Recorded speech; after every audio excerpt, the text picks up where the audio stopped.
All right, let's get started since it's a little after 2 o'clock.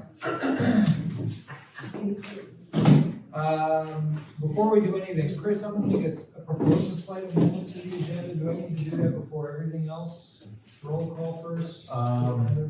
What type of amendment? Just to move Kyle up, because he might have to leave early. Oh, yeah, that doesn't, you don't even have to amend that, everything that does, you don't have to do things in the order they're in the agenda, you just have to identify what you're gonna do, Good so. to know, all right. Well, then everybody can be on their toes, because maybe I'll just go random. There you go. All right, so roll call, please, Jill. All right, Joe? Yep. Jane? Yep. Sina is absent, and Stephanie?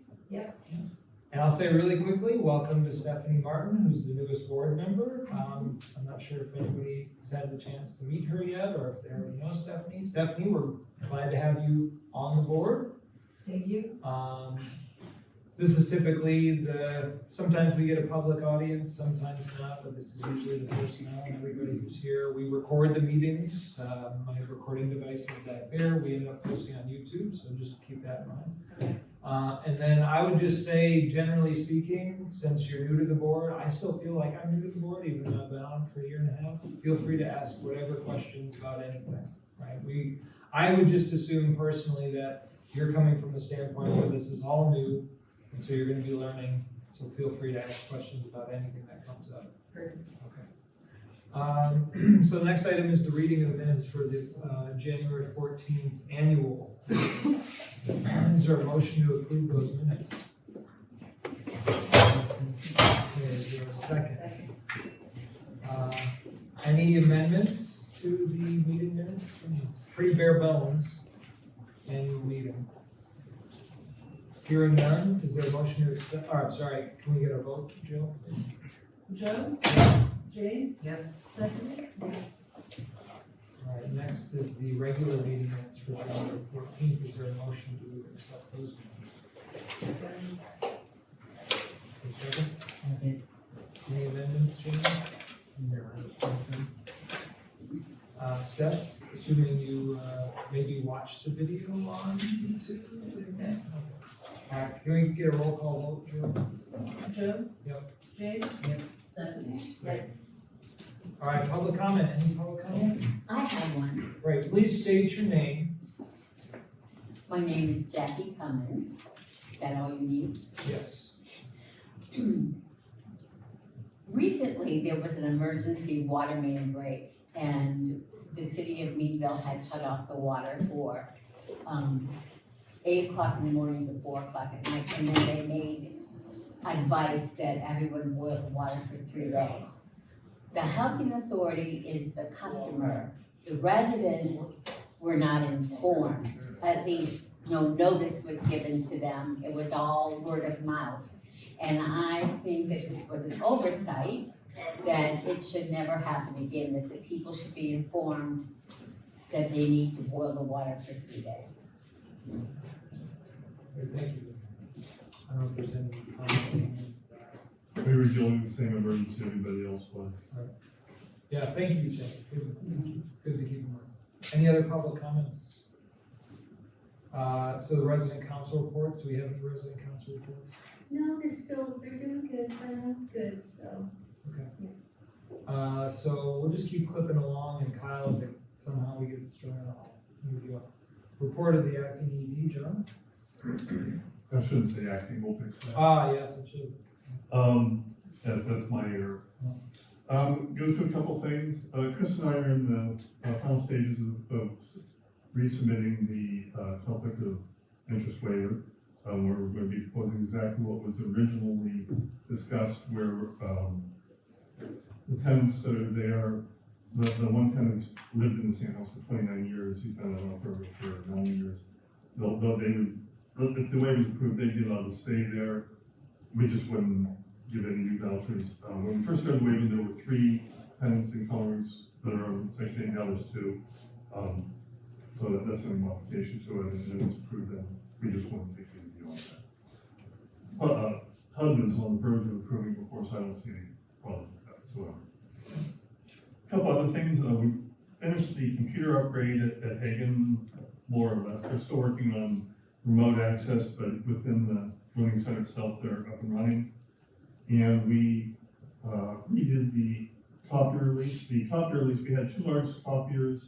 The regular lease that we had signed, that had been signed, expired in January, so I signed a new lease, reducing from 2 copiers to 1. They said there was just nowhere near volume for what we're going to need those 2 copiers, and that'll save the housing authority a little over $3,000 a year going down to 1 copier. The only one who's inconvenienced by that is me, because I have to walk into a different office to take copies down.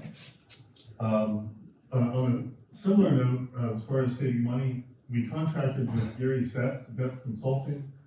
When Mr. Thomas was the executive director, we used him regularly. He goes out and brokers the delivery of the gas, for the natural gas, separate from the cost of natural fuel.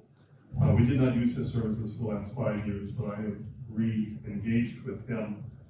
And of note, the contract that I signed for him for 2026 was for $3,875, and he is already, his estimate is that he'll be able to save us, the housing authority, close to $50,000 a year.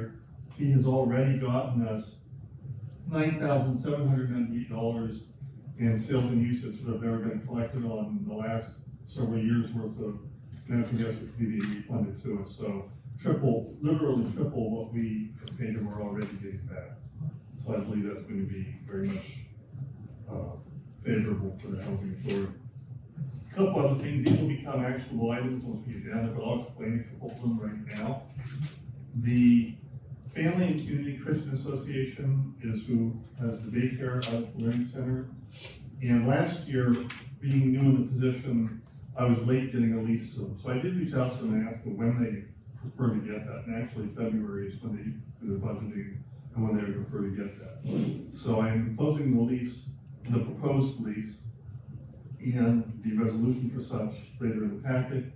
But what you'll note in there is I'm proposing reducing the rent that we are charging them by 12.5%. My thought on it is that the daycare provides a tremendous service to our tenants who wouldn't have necessarily anywhere else to send their children. So it serves us. If we charge them nothing, it still serves us having them there. So, and I may do that route down the road. But for now, I'm proposing a 12.5% reduction to recognize and to appreciate what they're doing for our residents. I think it's far more benefit to us than it is to them. The other thing that you'll find, items for deliberation, but I'll explain them now.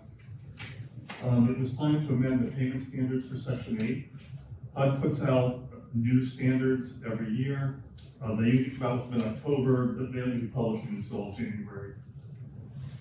Looking at those, what usually happens, what has to happen, when they give you the standards, they tell you this is the standard for efficiency of 1 bedroom, 2 bedroom, 3 bedroom, da da da. And then they say you can charge between 90 and 110% of what they say is the fair market rent. In the last several years, we've been charging at 110%, which I feel is a little bit excessive for our area. And it potentially straps the tenants because they're obviously paying a percentage of that. So what I propose to do for this year's fair market rents is I'm reducing it to 100% more, give or take a couple dollars, of what HUD recommended. And what that essentially does is that there will be no change in rent whatsoever this year. By reducing from 110% to 100% of fair market rents, our rents stay exactly the same. They won't have any increase. That's what I'm proposing. The other thing you'll notice that will be come up for deliberation, I'm asking to contract with Kinsey & Johnson. Those are our architects, they're the ones who are handling the fire alarm replacement and the phase 1 renovations at Holland Tower. As you know, there was a grant for housing-related hazards that was to replace all of the gas stoves with electric ranges site-wide. We've done that in AMPS 1 and 3 at Ellen, Morgan, and Gill. In Holland Towers, it's being done on the side that we've got phase 1 in. However, if we don't, any of that money that's not obligated, and there's currently $1.7 million left in that grant, any of that money that's not obligated by September has to be refunded to HUD. And you don't get it back. The phase one of Poland Towers is projected to be completed in April. We will be pausing before going on to phase two while we try to line up other funding sources. But in the meantime, I don't want that grant money to be lost. So the Mackenzie and Johnson contract that we're proposing is to take it up to bid. I talked with Paul Machalka at HUD, and he said that it's too big of an amount to do as a change order, so we're gonna have to take it up to bid in order to have the other half of the building that isn't being renovated right now and have everything rewired and everything done in order so that we already have the ranges. But putting in the new circuit boxes and wiring everything is a project in and of itself. So that's what the other thing is, and I'll be asking for permission to enter into contract with them to get that moving as quickly as possible. And that's pretty much everything I have. So, we'll revisit some of these under the resolutions. Right. Namely the payment standard, the FCCA lease. The Mackenzie and Johnson contract. Okay. In the meantime, are there any questions for John about anything else that was just mentioned? I have a question, so when are you thinking about putting that out to bid for the? Whenever Tony can, the architect is integral in doing that. And so part of his contract involves doing that. And we were supposed to actually have had a teleconference with HUD, with Paul Machalka and Dwayne, I can't remember, but he's the head engineer down at HUD. And under the Prescott and myself, and Tony, and then they went on shutdown, so the meeting got canceled. We're trying to get it rescheduled, but there's talk that they're going to again shut down. In the meantime, we need to get the steps rolling, so that money's not lost. All right, unless there are any questions? No questions? Then we'll move on to Tom and Joe on Morgan Scattered Sites.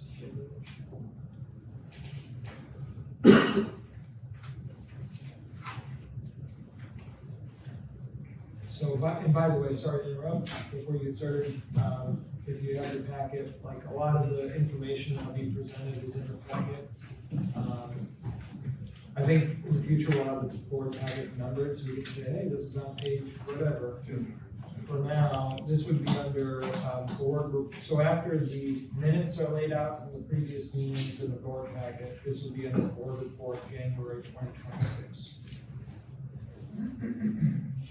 Okay, vacant units offline for renovations for January, 0, new leases 0, recertification 6, and interims 5, eviction notices 1, and notice to vacate 0. And for Gil, and there's no housekeeping inspections as well.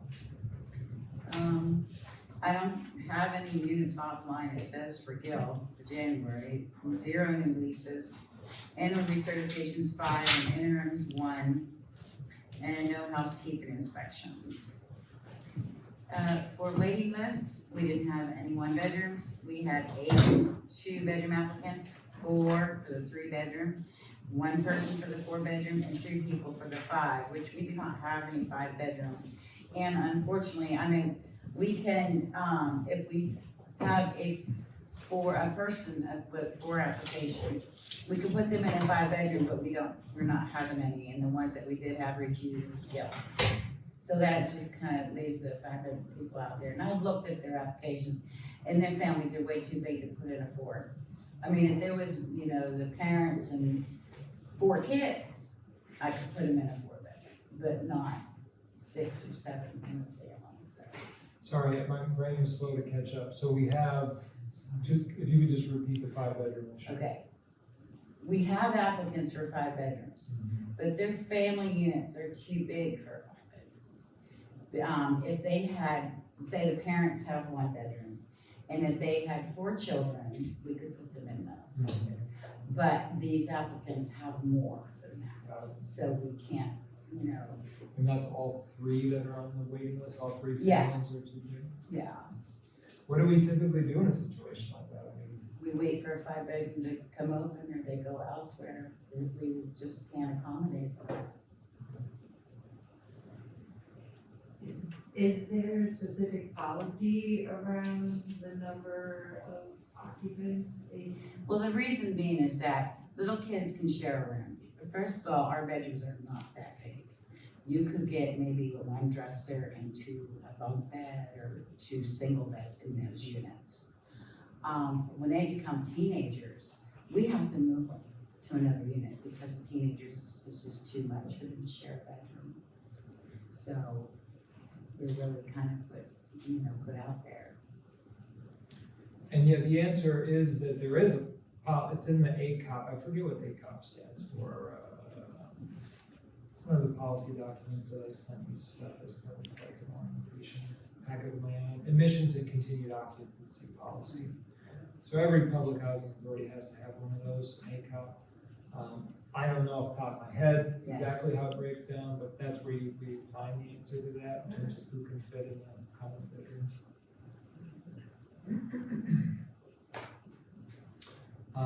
Any other questions for Tommy Joe? Glad to see that we're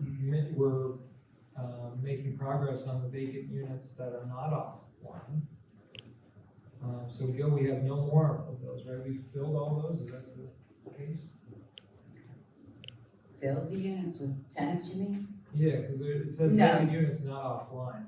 That Zero. means if they're offline, I can use them, they're online now, so I can use them. Oh, okay, so are they getting filled? They are, I had a couple leases this month, but you can't hear that till next month. Well, we've gone, so I'm just looking at the numbers, so this is good to know, because I guess I just assumed once they were once they were back online, they were getting filled. So we've turned them over, my understanding then is we've turned them over, Kyle, you and your team have turned all these over, so now at Elm Morgan Scattered Sites, we only have 2 that are still offline. Well, the thing with them being online or offline, and this hasn't changed yet, we have contract with Dave Delucci through Verizon, who's doing our pick reports. And prior to me being put in the executive director role as an acting director, he was working off of my number for the HUD portal. And as of December 30th, I said, no, you're gonna have to get your own number now. Well, that became a whole project. And I believe he's just now gotten it or getting it. We've been working closely with Lee Assad. And initially, the people touched said, oh, you gotta call out to HUD, you gotta talk this, you gotta talk that. And they said, well, who are your reps? And they go, oh, no, you gotta talk to Lee Assad. Well, I've been talking to Lee Assad. Send me back to Lee Assad. And Lee was trying to help them, and then they went upside down, and then they came back. And then Dave's number, they said, well, they're trying to reactivate it, it was down. Long story short, a month and a half later, I believe he's just gotten a new number within the last couple of days. So we haven't taken anything that was offline and moved back online officially yet. Okay. It will happen, but we've had a 6-7 week dead zone where we weren't able to, where our hands were completely tied. I'm just trying to put my finger on it, and I get, there's bureaucracy, there's the bureaucracy of the application. And the same thing's gonna happen like when we bring all the towers back online, you're gonna have 50 units coming back online all at once. And the project managers are keeping track of who's actually in a unit, what units are offline, but we can't officially until Dave's up and running and can actually Can't run process. Right. Are there any units that are open now that we can rent out that are? Yes, and that's what Tommy alluded to, that she'll tell you next month, because she's done a bunch of lease-ups Okay. just recently. So there were some that were online and vacant and were being fixed up by maintenance, and she's been turning those over. And but all the ones that were offline still are. We've not been able to Because of that. correct, so. Well, I'm really happy to see that we're getting those units turned over and you guys are getting filled. It's at least as fast as we can. That's great.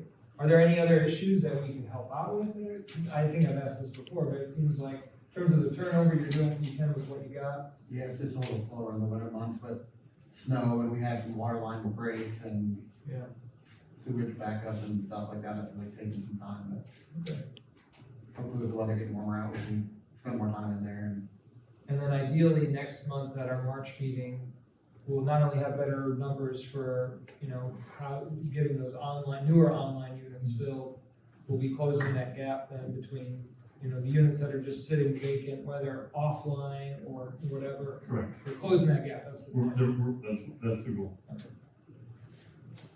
Anything else from Tom and Joe or questions for Tom and Joe? All right, Shar, Holland Towers. Okay, we still have 47 offline units. We have no new leases in January, 5 email certs, no interims. No eviction notices, we did have 1 notice to vacate. There's still 40 on the waiting list, and housekeeping inspections are 0. I have started scheduling those for this month, and again, like Tommy said, for next month, I'll be able to tell you that, I'm starting to transfer people over that do not wish to go back to the rolling units for immigration, so we'll start getting those cleaned up as well. Any questions for Shar?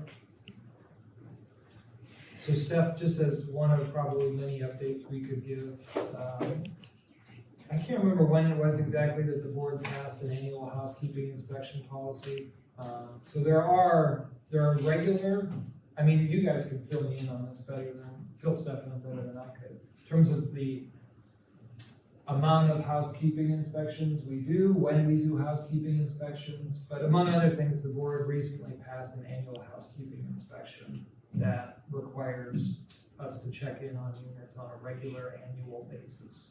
And so, that's pretty new, so we haven't quite gotten started with those yet. Have we gotten started with those yet? I've got one scheduled for the 23rd. So that's in conjunction with trying to deal with things like the book issue and the pest problem. Maintenance, unless there are any questions, maintenance report, John? January, there were 72 work orders generated, 4 outstanding. There were 62 that were tenant work orders and 6 maintenance generated, 4 vacancy fix-ups, and 4 units were completed. Which means you have 4 that were online but vacant that are ready to be leased. Okay. Any questions for John? Then moving on to Kyle on the extermination report. As of right now, the ones that they're currently still treating with active cases of bugs in here, they said they're only on 2. We still have some follow-ups to check in with and everything, but they said active cases right now, they say they're going to. And then out at Gill, we also have 2 active cases that we're treating ourselves. So, am I correct, that we've lowered our numbers, we were 30 in Holland Towers, and when was that, December, November? That's the first one? I think so, yeah. The first month they did their inspection with their canines, Yeah. so we identified 30 units, now we're down to 2. I'm hesitant on that number, but that's what they say. Why are you hesitant? We'll see how the inspections go. Okay, so what happens if, we go back and inspect and it turns out they've, overestimated? Well, they have the 30-day, So that would. warranty kind of thing, so we'd have to just make sure that we're keeping up with those and inspect them as they said the final treatment, it's from their final treatment, so we keep track and do inspections and see if they still have them, and we tell the tenants if we see anything before then call it in, so we can try to get it as early as possible and catch it, but as of right now, we haven't had any tenants call and say they still have them, and the 2 that they're working on, we've been working on them ourselves even way before they were here, and they've been an issue ever, for as long as I can remember, so. So according to them, we're down to 2. This might be an incredible number in the sense of hard to believe. Yeah. But according to our exterminator, they're down to 2. Yeah. Okay. And then so if it turns out we do the inspections, there's a couple more, our contract with them allows us to have them keep coming back until. As long as it's under that 30-day. So our biggest number was like the first initial, because a lot of them were ones that our guy Dylan already had mostly taken care of, or a couple like light cases that they've taken care of, and they did those on the first 2 tries, because we had most of them already ready, and then a couple were light ones, but that one, I think we had 20 in our first batch. So those 20, out of those 20 we did inspections, but only 2 of them had to be retreated out of the 20. that fell under their warranty still. Okay. So, I mean, we only had 10 more plus the 2 we added, and they only have 2 of those, so there's only 8 right now. They could potentially go up again Okay. if everything like goes off and stays how it was. And needless to say, you're on the ball in case we still need that 30-day warranty to kick in. Yeah. To get those units treated. And again, some background here, it was in October-ish that we reached out to some contractors to do some extermination work to kind of supplement the work we were doing here. We have folks like on Kyle's team who do exterminations in-house. But they were saying they were overwhelmed, they needed some help, so we contracted out with a company called Ehrlich. And they came in November and they swept the whole building with dogs to identify which units had pests. That was where that earlier figure came from, around 30 units in Holland Towers. So now they've done some treatments in all those units and we've got the number down to 2, so. Allegedly. Come on, Mike's here, come on. That's gonna be the headline tomorrow, allegedly. No helping him write this. All right, well, I'm glad to hear it. Any other questions for Kyle? All right, now we're on the Section 8 housing choice vouchers. We have 168 vouchers out, with 22 of those being BASH, 1 poured out, 1 home ownership. I have 339 on the waiting list. 2 vouchers are still outstanding. Got 1 new contract, 15 recerts, 7 interims. All right. Any questions for Vanessa? Vanessa, can you give him a quick rundown of what you found on the admin fee on the BASH and what you're pursuing, because I think you find that interesting. So I've been doing my homework on the BASH vouchers. So BASH is actually supposed to go, you have your annual budget, and then monthly we are paid the admin fees. The admin fees also include the BASH vouchers, if you put them in the computer correctly. Okay. So those have all just been adjusted. Okay. It's gonna be about 14,000 or so that'll be added monthly Monthly, just for the BASH. that's great news. So that'll definitely assist in being able to touch the waiting list again. Yeah. FYI vouchers, I currently have 2 vouchers that are rented, leased up, but we don't have any available. Yeah. They actually expired due to non-usage. So I'm in the process of applying for those, and those will apply the same as the BASH vouchers to the admin fees. Thanks for digging into that. Thanks for, He's done a really good. that's huge. That's So huge. that'll keep the regular vouchers separate from. So bed bugs down to an incredible number, cash flowing in. Did you get that? I have kind of a side question on this. I know we have 1 homeownership voucher. And I'm curious about, does anybody, first of all, ever come to us with a rental Section 8 voucher and say, I'm interested in using this for a homeownership? Do they even know about this as a? There's been one guy interested for a couple years now, but there's a lot of work involved. I did, within the past month and a half, I had another tenant that asked me about it. I directed her to Center for Family Services to start the program that she needs to do, while I have to go through my entire drawer of paperwork that Sue left me. Oh. So there's a lot to it. That was my guess, is that there's a Yeah. lot of paperwork involved. But it also seemed like, when I first heard about it, I thought, wow, this is great, you can use this towards a mortgage, I don't know why we don't do this more often, but maybe that's part of it. Well, and one of the rules that I don't think a lot like is, say you're living in a house for 20 years, renting it, you decide to buy it. Yeah. One of the regulations is you can't. What do You you mean? cannot apply the homeownership voucher to The house that the you're in? property you're living in. Even if the landlord wants to sell it to you? Correct.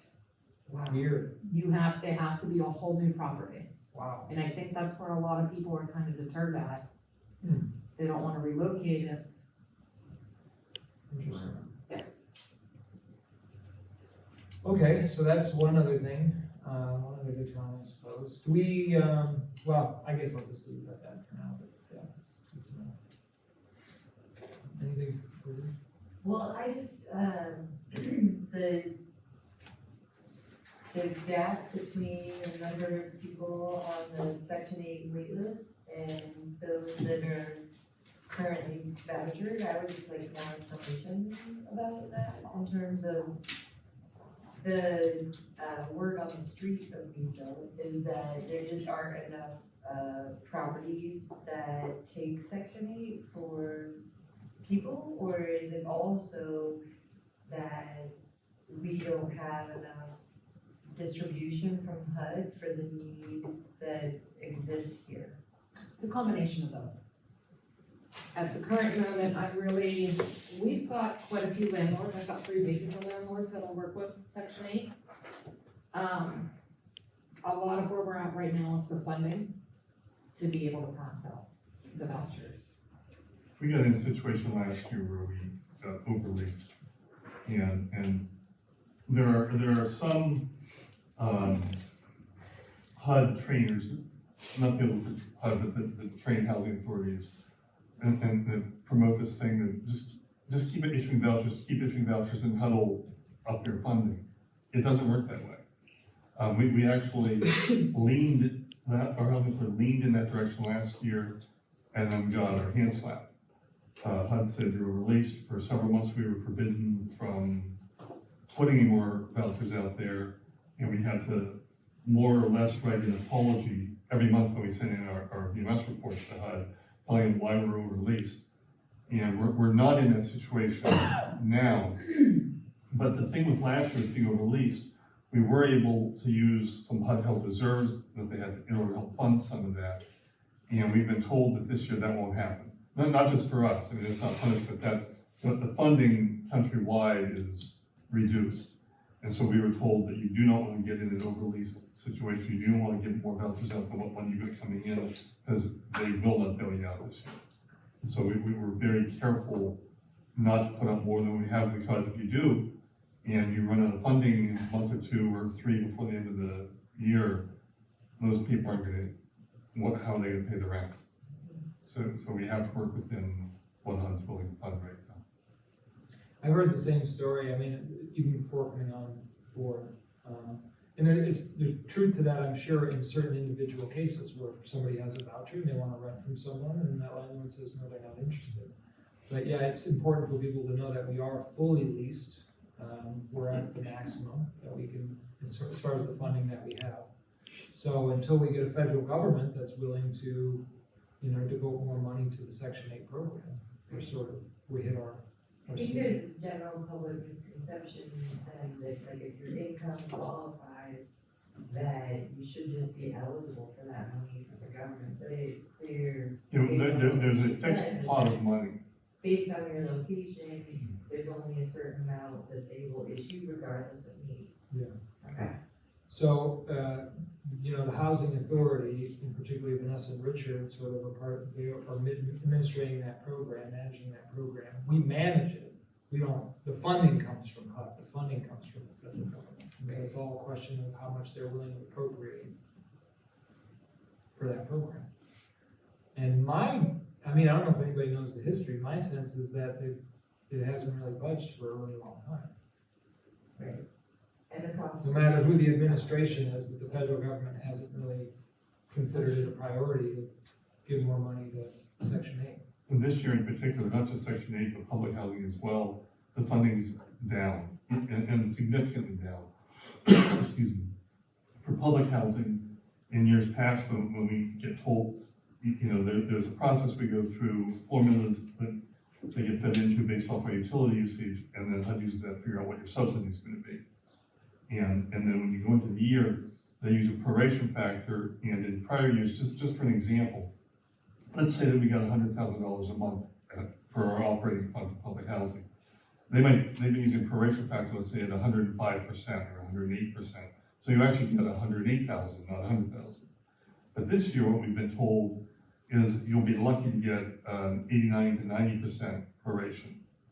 And quite honestly, they give the money out in sometimes monthly, sometimes quarterly amounts. The first quarter amount is what they've distributed to let us know is there for January through March. And honestly, it's 84%. So if you were using 100,000, you're getting 84,000.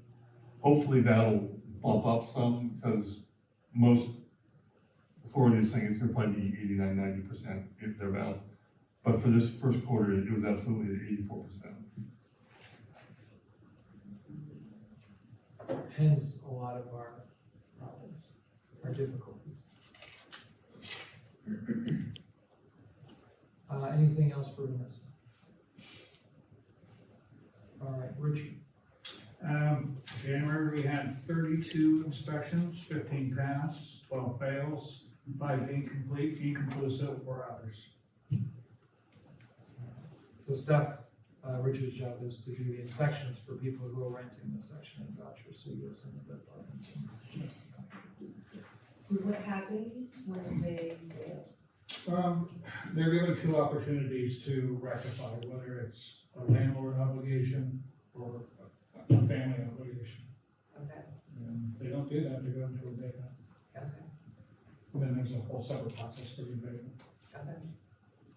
And What one, about the sorry, inconclusive or the? Inconclusive could mean many things. It could mean the tenant wasn't home.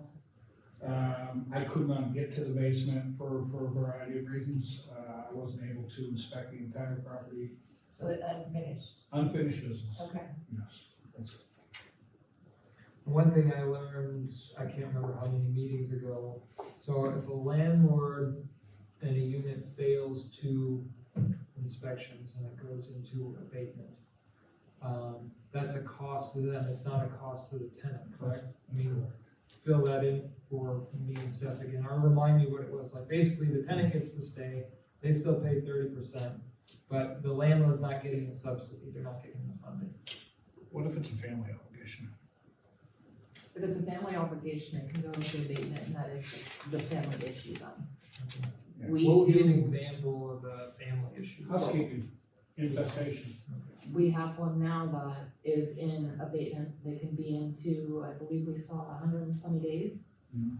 And if they rectify in the meantime, then we can start the contract back up. If they do not, then they are out of the program. Okay. We do not retro pay. So this family, they've had 4 months to fix the issues that they had. He was very well aware, Mhm. so they're paying their full rent now until either they rectify it or their voucher is expired. And I'm sorry, that 120 days, is that like the guideline, is that the rule or the regulation, or is That's that, actually our guideline, that's ours in-house? yes. Okay. A lot of our guidelines follow the HUD guidelines. If anything, if they're not the same, ours are more lenient, Mhm. And this would be in that big packet. that big blue book.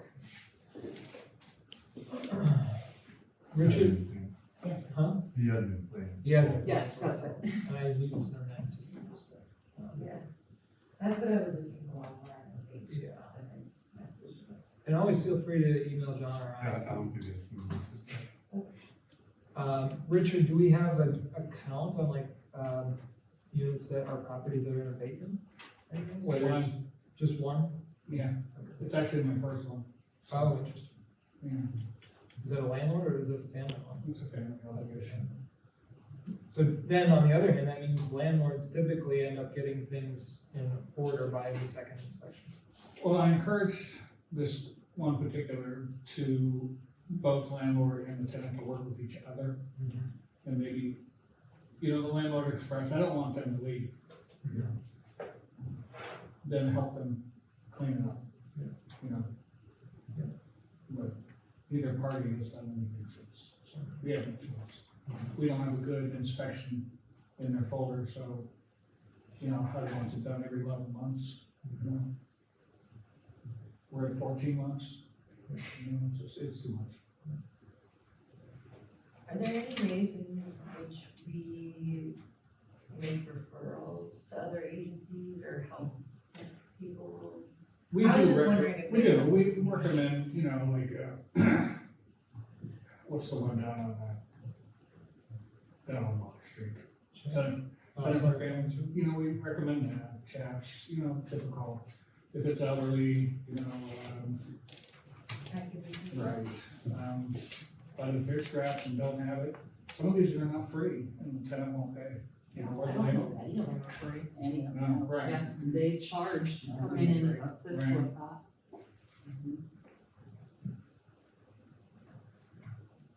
But for now, it's one family that's in that situation. Out of 168. Correct. Any other questions for Richard? For now? Okay, applications? In January, we received 15 applications. For the one bedrooms, we had 1 on paper, none online. The 2 bedroom, 3 on paper, 5 online. 3 bedroom, 2 paper, 3 online. No 4 bedroom applications. 5 bedroom, none on paper, 1 online. What did you say for the one bedroom? How many? The 1 bedroom, I had one paper. One. Any questions for Jill? Applications. Thank you, Jill. Resident initiatives, project reports. On Monday, February 16th, children and their parents will be going to march for public skate. Flyers have been mailed to all residents.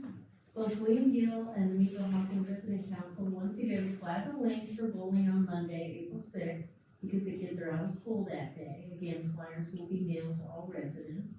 Northwest Tri-County has contacted me about the summer lunch food program.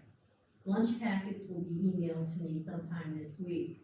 This is contingent on what the children's lunch will be, because they didn't get lunch last year. It was a snack. So I asked them, but I haven't received a reply yet. Art classes for Valentine's Day will take place at both Gill and the VFW. Classes will be held the 12th and the 13th of February.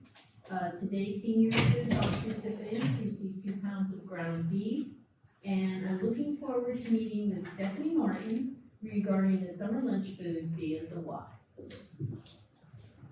Any questions for Barb? All right, so now we're on to items for potential deliberation and action. The first resolution is the FCCA police. The only things I changed in that lease from lease we had last year is I reduced the rent from, 400 to 350 a month. It's a 12.5% reduction. And the only other thing I modified in the lease was the, what do I call it? There's, I modified it on the resolution, not the lease. The lease says that they paid a security deposit. They've been there several years. I can't find whether they did or didn't pay it, but you don't pay it every year. So I'm going to go on the assumption that it was paid since they've been there for the time they have. All I'm looking for is the 350. All right, and then I think Steph is probably familiar with Robert's rules. Jane's been here long enough that's familiar with the process. So, typically we ask for a motion on something like this first, and then we discuss it and ask questions. Of course, if we don't get a motion, then there's no point in discussing it, so. Is there a motion to approve the resolution for the new lease? Yes. Is there a second? Second. All right, any questions for John? Comments? I like it. I like the idea of, I like the fact that you recognize this is a valuable service to our tenants, to the residents. It's, we should maintain a good relationship for. Like I frequently discuss, that we make our money on rent and subsidy, not on daycare. The daycare's there actually providing a better service for our tenants. And the fact that they do such a wonderful job of it, I'd like to see that continue and make it as easy for them to do so as possible. Yeah, absolutely agree. Jill, can we get a roll call vote, please? Joe? Yes? Jane? Yep. And Stephanie? The next resolution is the Section 8 payment standard. And if you look at that, if you look at the bottom right where it says payment standard, old and new, you're gonna see they're identical because in moving from the 110% to the 100%, it allowed the rents to stay unchanged for the year going forward for the tenants, was my rationale. All right, is there a motion to approve the resolution? So moved. Is there a second? Second. Any questions? I got your explanation before, John. I'm still a little fuzzy about, so let me try to put it in my own words to make sure I'm understanding it correctly. So HUD gives us the payment standard, whatever the number is for every bedroom size. And that is effectively the fair market rent. Right, and they do it by county, so I mean, we're not paying Pittsburgh's or something like that. They do it for everywhere, and then they break it down, and then they say that you have to pick somewhere between 90 to 110% of the fair market rents that they made effective. And so then that gives the housing authority some leeway as into what they're going to actually charge. And so based on that, where we've been running at 110% for the last couple of years, I thought it would be appropriate this year to bring it down to 100, still well within the guideline, but the net effect is that there's no change in rent to any of our Section 8 tenants for this year. And on our end, what's the theory behind having it closer to 90 versus having it at 100? I think that's in part just there's a bunch of formulas that HUD uses in coming up, even at a county level, and I think that's for those of us that actually have boots on the ground in the area to actually be a little more sensitive to that.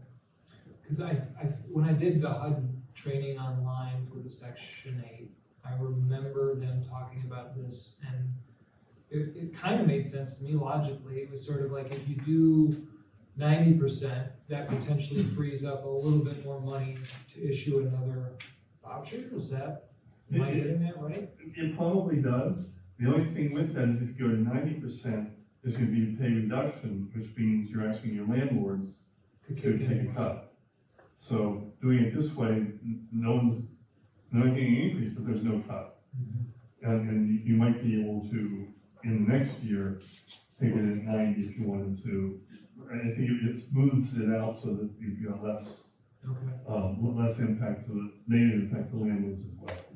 I mean, my priority individually would be to, again, be able to issue as many Section 8 vouchers I as agree. we can. But the reduction, if you take it down to 90%, then you're going to be cutting everybody's rent payment, and certainly some of the landlords are going to fall. Whereas if you wait a year and the payment stand's going to go up again, you're not cutting it, you're just maybe not giving them the next increase. Now, I do want to state within the stating that there will not be any rent increases. The landlords do still have the availability to increase their rent at the yearly lease. And depending on income and what that rent increase is, the tenant still will not pay more than 30% of their income. Our half payment may go up, their payment may go down. I see a lot of variations in that. So why don't landlords then say, so if I'm a landlord renting a one bedroom for $700, and the fair market, so my tenant's paying, let's just say $100. Why don't I just raise rent to $1,000 so I can get more money from the half payment? So for the first year, you can't go over that $780. After that, you can do annual raises, acceptable annual raises due to maintenance fees going up, insurance costs going up, but it still cannot exceed the 30% of what the tenant would have to pay. So say if you raise it $100 and that raises the tenant's end of it to 35%, you have to cut down that $100 to say $70 for a $70 raise. So in order to keep the tenant and the Section 8 payment, they can't exceed $780 plus the tenant's contribution? Total. Total. 780 is the total Okay. for the fair market housing. So wait, they can or they cannot go beyond the fair Cannot. market rate? Okay, Not so for the that's the first year. ceiling, that's why. Not for the first year, but they can increase after. Do many of them do that?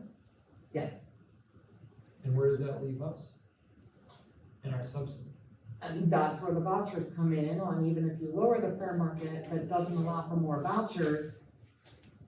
Last year it was raised, it was 110%. I actually saw rents go down on the tenant side, but our side go up. Mhm. So it's quite a teeter-totter on. Yeah, it sounds like it. Again, I still don't know if I'm following, because I'm just thinking, okay, after that first year, I hit the fair market rent limit, but then it seems like there's no limit, except it has to be an acceptable increase. Correct. So what is that, what's the process for determining what's acceptable? Well, I sent out the recertification paperwork 90 days in advance. The landlord has to reply back to me within 60 days if they're doing a rent increase. That allows me the time to go into the calculation to find out if that's acceptable. There's times that I've had to go back and forth with the landlord, they've asked me what's acceptable. I had a landlord raise $75 last year. It did not touch the tenant's rate, it touched our rate. Do we have like you mentioned, things like utility costs go up, maintenance costs go up, do we have an actual criteria for determining what's an acceptable increase? So if a landlord says, I want to increase $75, do you say to them, okay, justify it, show me the increased utility costs, show me the maintenance costs, justify this as an acceptable increase? As of right now, that's not required. They just have to, I provide a rent increase form with the recertification letter, and they just have to state why they want the increase. And we ultimately get to make the call. You get to make the call. Pretty much, yes, on whether or not it's a fair amount. I'm only asking again because I'm just wondering if it's possible for, not only for landlords to like take advantage of that ability to increase the rent, but then if it comes out of our side of the subsidy, does that then limit the amount of vouchers we can give out because more subsidy is going to this landlord? Yes. So that's why I think it's important that we have a clear Right. standard for what's acceptable that everybody can understand and agree on. So maybe that's something we can work on. Could do that. Yeah. Could definitely do that. So I don't know, again, you're the expert here, just maybe if you could Right. come. I'm still learning a lot of it. Maybe at a future board meeting, I don't know if next month is too soon, just kind of like, here's typically what I consider when I'm trying to consider whether this increase is acceptable. Is it worthwhile for us coming up with a limit, right, if a landlord comes to us, rather than like no ceiling at all, like, hey, nothing more than 10%. or whatever. Right. Essentially a kind of rent cap. I've not seen anything outrageous, not at all. I've not seen anything that's been unfair at this point. In fact, a lot of the landlords that I've seen that work with Section 8 are actually relatively low. I think a lot of them are afraid of the rent increase, which is okay with me, due to they don't want to lose those tenants. A lot of these tenants are long-term.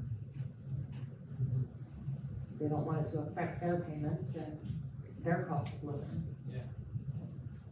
Okay, yeah, if you get, I know you're super busy, but if you put together some criteria, maybe. I think it would be important for the housing authority itself to have a policy on this, rather than it be more or less arbitrary. All right, thank you, Vanessa, thank you, Richard. We're still on the payment standard, so we're looking at 100%. That was the figure, down from 110%. The rent stays the same. Any further questions for John on this? A roll call vote, please. Joe? Yes. Jay? Oh, I'm sorry, actually, I'm going to abstain. Because of the conflict. Jane? Yep. And Stephanie? All right, so now we've got the owner architect agreement. Anything add there?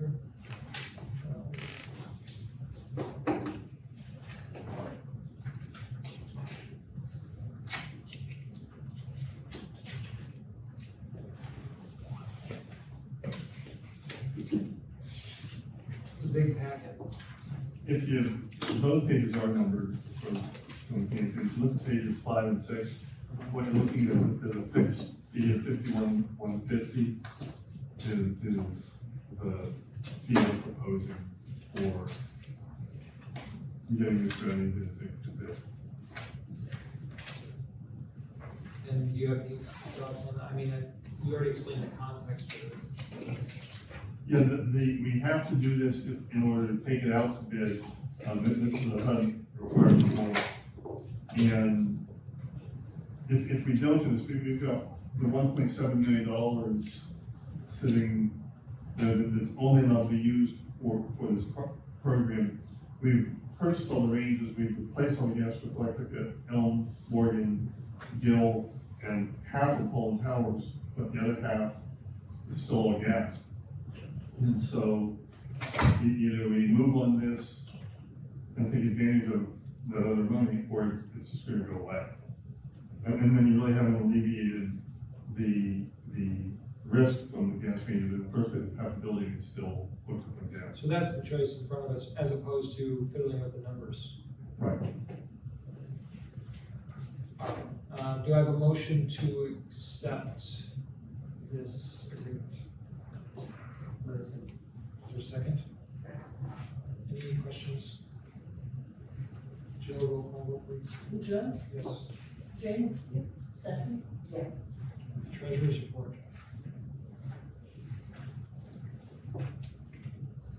So, either you or I can probably provide some context for stuff. For which thing? For our next agenda items here, we got our treasurer's report, our Okay. financial statements. So the treasurer's report, excuse me, you feel like you do. The treasurer's report is all the check registers, they're broken down by amp, first the central office, cost center, and then the 3 amps that we have. It's And all, by the way, sorry, standing for the different. the amps are, so we have three separate properties, basically. You've got your central office, cost group, which is just the office, and you've got 3 amps. Elman, Morgan, and your 15 scattered sites is amp 1, or sometimes shown here as 33-1 or 331. Amp 2 is Poland Towers, and then amp 3, which is otherwise shown as 33-3 or 323, is Gill Village. And all this is the check registers, it's your checkbook for the month of January. So what usually happens is you scan through, if there's anything that you look at, what's this mean, or why is that amount? Or something stands out, that's all that basically is. All the checks that we issue are dual signature checks that Joe and Jane are what, two signers signed, so they've all been vetted already, but if there's anything that stands out or you have a question, that's what that's for, and then I'll answer those. And then there's section 8 ones. After you go through the regular signatures, and then there's also ones for section 8, both. There's 2 sets, there's section 8 that's the payments to the landlords and the admin fees, and then there's the other one is section 8, anything we pay separately, like section 8 repays a dollar amount every month to public housing for administrating the section 8 program. So there's a check for that every month as well. And those are all. And we take these one at a time, so we do check register first, and then we do the income statements. And then after all that, there's pro forma income statements. And the income statements, they're not perfect, they're in the right ballpark. They break it down also by your central office, which is 000, and then your 3 amps, 1, 2, and 3. And then at the end, I summarize it on the very, very last page. I summarize whether it came out in the black or the red. You know, right there. And then that, again, it's not perfect because when we do the audits at the end of the fiscal year, there's a number of other things that weigh into that as far as depreciations and the way they cost things out. But this gets you in the right ballpark. And the net result, we've been running at a loss. We've been running at a loss this will be our 3rd fiscal year running. We're working at reversing that. But we knew going into this fiscal year end that we're going to be running in the red as well. And that's reflected on this. Hopefully with some of the changes we've been making, the coming fiscal year, which will be fiscal year 2027, will be able to get us back in the black. So I'll ask for a motion on the check register. Is there a second? Any questions on the check register?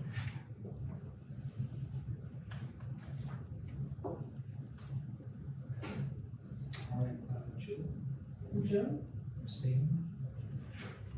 Yes. You're good. Jane?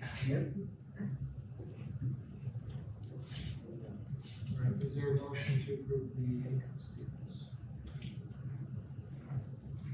So moved. Is there a second? Any questions? Roll call vote, please. Joe? Yes. Jane? Yeah. Seth? All right, moving close to the end here, report of committees and updates from the bylaws committee. No, I haven't checked either, so I think she's good. New business? Anybody, here would be an opportunity if you had anything you wanted to put on the agenda either today or for future, if you wanted to signal something to put on the agenda. On the new business. Assuming there's none today. Communications, this would be an opportunity for you to, kind of like you watch city council meetings, a council member statement at the end. Okay. If you'd like to make any statements. So any communications? All right, and then that just leaves a motion to adjourn. Motion. Is there a second? Jill, make a motion. Joe? Yep. Jane? Yep. And Seth? Thank you. All right, thanks, Steph.